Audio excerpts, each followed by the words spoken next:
এখানে কিছুটা ময়দা নিয়ে সাদা তেল, হাফ চামচ নুন দিলাম, ভালো করে ময়ন দিয়ে নিয়েছি। অল্প অল্প জল দিয়ে মেখে নেব। একটা ডো বানিয়ে নিয়েছি। একটু অল্প করে তেল দিয়ে ঘন্টা মতন আমি চাপা দিয়ে রেখে দিলাম। হাফ কাপ চিনি, সামান্য জল দিয়ে একটা শিরা বানিয়ে নেব। চিনির শিরাটা হয়ে গেছে। আমি 2 চামচ মতো কর্নফ্লাওয়ার নিয়েছি। এর মধ্যে কিছুটা তেল দিয়ে কর্নফ্লাওয়ারটা ভালো করে গুলে নেব। আধ ঘন্টা হয়ে গেছে। এইভাবে প্রত্যেকটা লেচির আমি রুটি বানিয়ে রেখে দেব।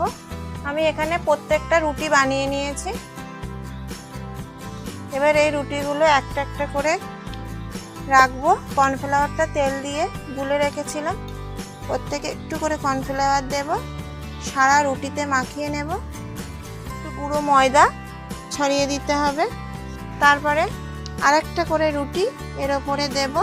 আবার এর ওপরে কর্নফ্লাওয়ার দেব, ময়দা দেব, আবার একটা রুটি বসিয়ে দেব। এভাবে আমি প্রত্যেকটা রুটি করে নিয়েছি।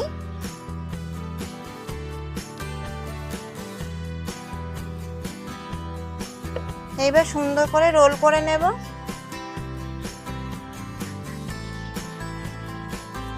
রোল করে ভালো করে হাত দিয়ে চেপে নেব। কিছুটা তেল নিয়েছি আর তেলটা গরম হতে দিচ্ছি।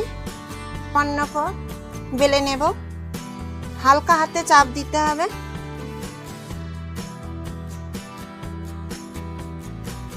এগুলোকে ছেড়ে দেব। ভাজা হয়ে গেছে। চিনির শিরায় দিয়ে দিলাম। একদম ক্রিস্পি ভাজা, পুরো খেতে হেভি টেস্ট, পুরো রসে ভরা।